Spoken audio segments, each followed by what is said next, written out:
What's up again, everybody? I'm Clayton. Welcome to the pack.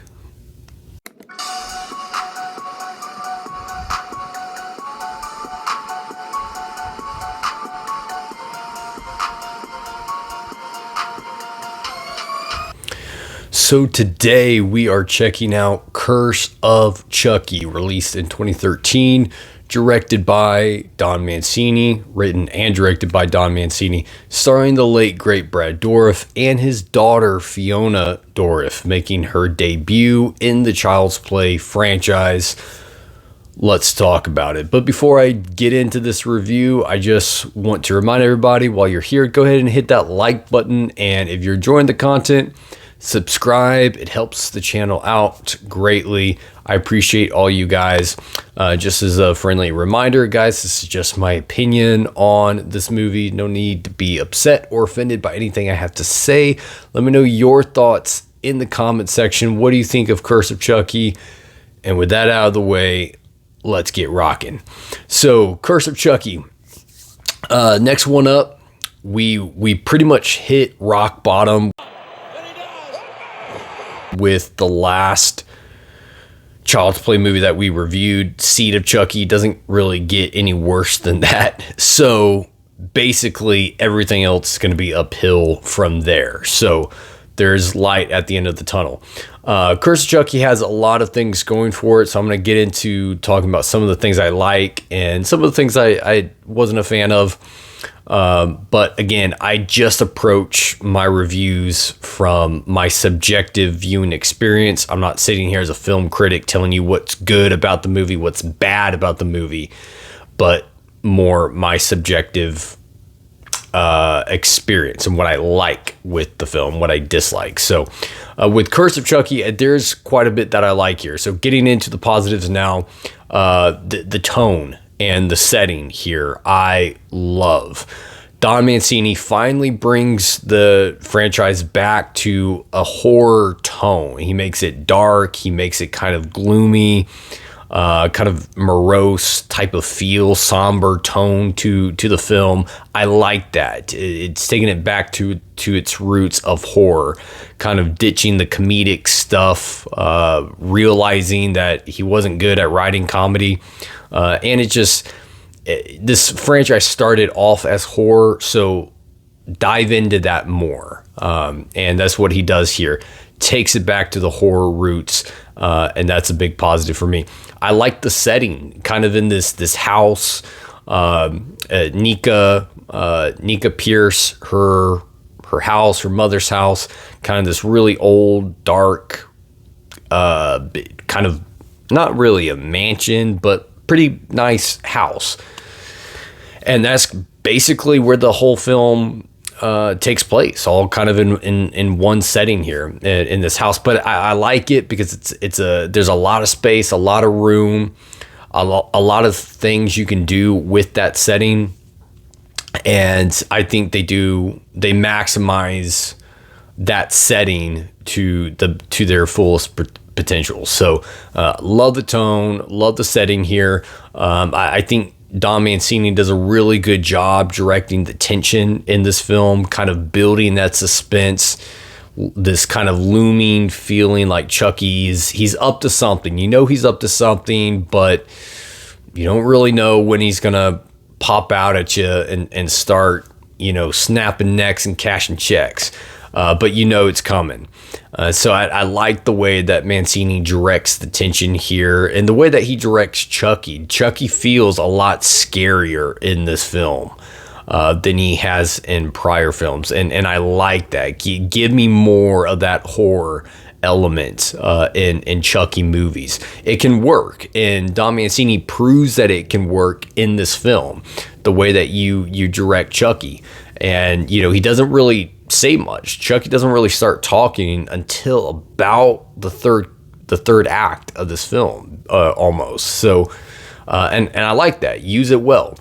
And the dialogue that we do get from Chucky is very Chucky-esque, so it works there. You get that kind of Chucky messed up personality some good lines while also still making him scary. And Don Mancini pulls that off nicely here. We get some really good kills in the film. I thought my favorite would probably be the death of Ian, when Chucky takes like that axe to his jaw and just breaks his jaw basically off. That was a pretty gnarly kill.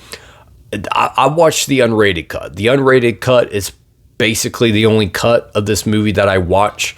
So I didn't see this in theaters, so I don't know what is left out of the theatrical cut, and if the theatrical cut is inferior to the extended cut, or extended cut basically. I would assume it is, or at least left a few things out. But in the unrated cut, there are some really good kills in this film that I like. Taking it back, to the typical slasher type of roots, and pursue some pretty gnarly kills in the film as well. So that's a positive for me.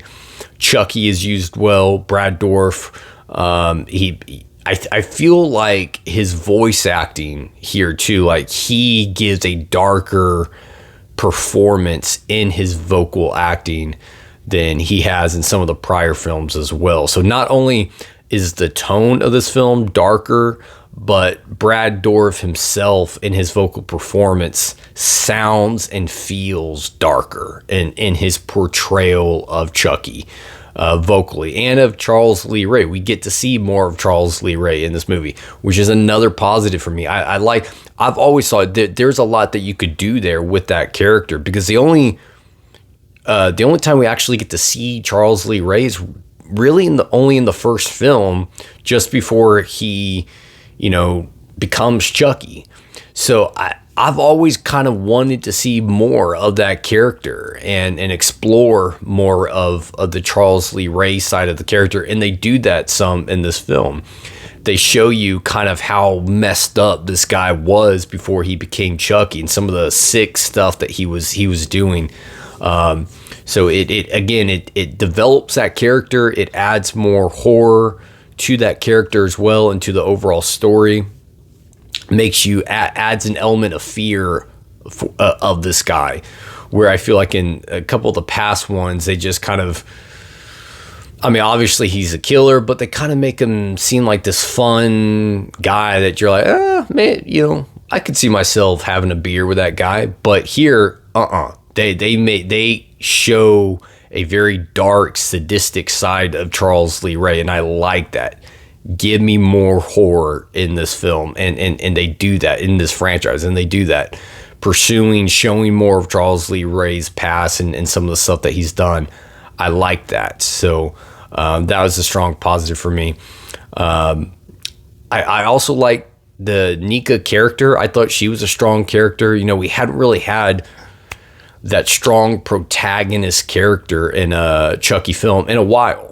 It had been a few films since we really had a character in a Chucky film that was a strong protagonist character. And I feel like Nika was that. She gave me that strong Kyle type of character, Andy type of character, where she's a fighter. She takes the fight to Chucky. She's not a runner. She's a fighter. She holds her ground. She's smart. She's not making dumb decisions along the way. And so I liked her. I thought she was a good addition to this franchise. So she was good. A good score in this film too. That was something that stood out for me this time around, was Don Mancini's use of score in this movie. This is probably my favorite score of the Child's Play franchise so far, through the movies that we've reviewed. And I really liked the music, the score. I thought it was used well. It was composed well. It kind of stood out. It enhanced the emotional effect of this film. So good score there. And then one other thing that I love is that Chucky wins. Like, this is the only Chucky movie so far in this franchise where Chucky actually wins. They don't kill him. Like, the movie kind of ends with the police coming and assuming that Nika was the one that murdered all these people, this household of people. She goes to court and she gets sentenced to prison, and Chucky wins, and that's a dark ending, man. I think this one definitely has the darkest ending. Chucky actually wins, and I like that. It was different. That's kind of what horror is about. That kind of darker tone and darker stories that frighten you. And this movie pursues that and gives you that, leans into that. So yeah, Chucky wins at the end of this one. So if you're like a diehard Chucky fan, I mean, I would imagine this is probably one that you like quite a bit for that reason. So yeah, that was another positive for me. Moving into the negatives, and there are some negatives here that I did have with this film, unfortunately. One of them was the lack of plot. There wasn't really any plot with the protagonist, Nika, in this movie. Chucky kind of had a plot, but even his plot seemed a little weak. But Nika, there's really no plot here. Like, there's no goal that Nika was pursuing, like that she needed to achieve. She was just there. It's just this household of characters. They're not doing anything. They're not going anywhere. There's no story that's unfolding along the way. There's no plot that's developing along the way with Nika. She's just basically there. And she finds out that there's a killer in her house, but there's no goal of what she's trying to achieve and accomplish in the film. That's what plot is. It's tension between the protagonist and the antagonist. The protagonist trying to achieve their goal, the antagonist trying to get in the way of that and achieve their own goal and preventing the protagonist from achieving theirs. We don't really get that in this movie. It's kind of an empty story in that regard. Chucky does kind of have a plot here.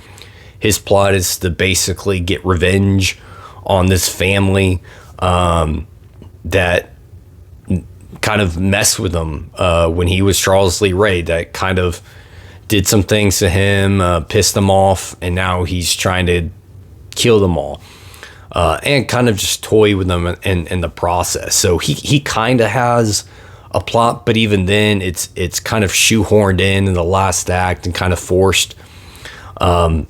So yeah, not really a plot here. You're not really following a story or a plot. You're just kind of hanging out with these characters for an hour and a half, and most of these characters aren't really even likable. They're kind of annoying. Nika's really the only character I do like. She's really the only one I am pulling for. I get that the other ones are kind of cannon fodder. They're just kind of set up to be killed off, but at least make them entertaining. I don't want to be annoyed with the characters. I want to be entertained with them, and I wasn't. I didn't really like or care about any of these other characters. Excuse me. So yeah, that was kind of a negative for me. Another one was some of the dialogue by Don Mancini here felt a little weak. Didn't quite hold up very well. Just didn't feel genuine, didn't feel organic or like normal type of speaking. It didn't feel like these characters would say a couple of the lines that they said. I don't think Don Mancini is a strong writer, script writer. I think he has some interesting ideas, creative ideas in his head. But as far as script writing, dialogue writing, I don't think that's his strong point. And that kind of comes out some in this film. Another issue I had was the ending.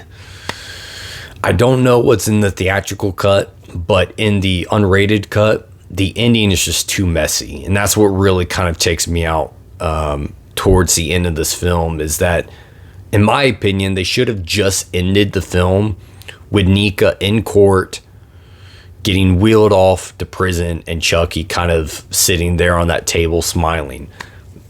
Roll credits. To me, that would have been a perfect ending.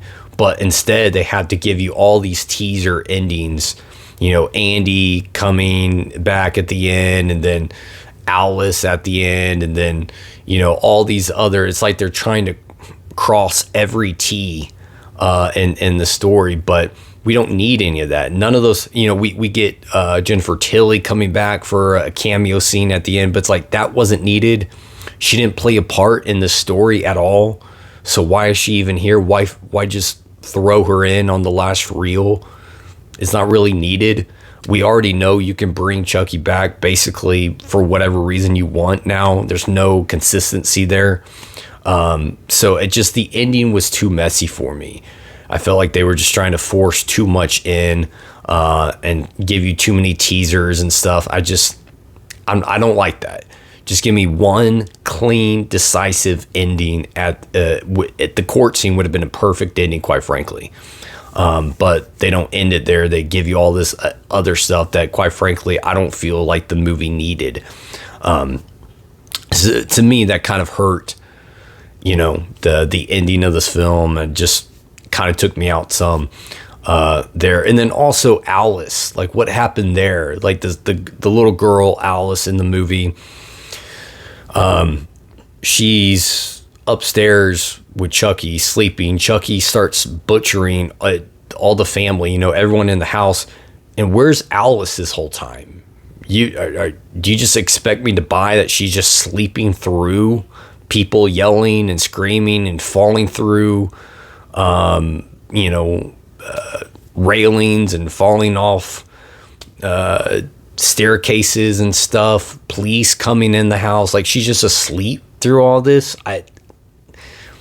Look, I'm a sound sleeper. I can sleep through almost anything, but that's a bit excessive for me. So yeah, they don't really even kind of explain what happened with her in the film, and that was also kind of that was a little bit of a letdown, just because they spin the whole story basically with her. Like she's one of the main.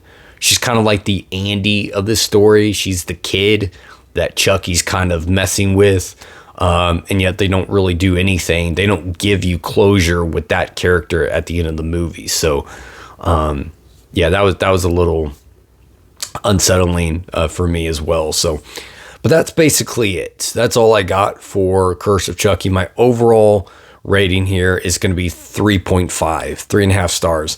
I do really like this movie. This is definitely one of my favorites of the franchise. They take a significant step up from Seed of Chucky. They greatly improve. And I think, honestly, that 10-year gap between Seed and Curse was much needed for Don Mancini to kind of take a break, gather his thoughts, think about a few things, fix a lot of issues that he had, and then come back strong in the next one. That's what he does. So yeah, really enjoy this movie. One of the better ones in the franchise. Thoroughly enjoy it. And yeah, 3.5 stars. That's my rating for Curse of Chucky. Let me know your thoughts in the comments section. Thank you guys for tuning in. And until next time, kick it and rock on.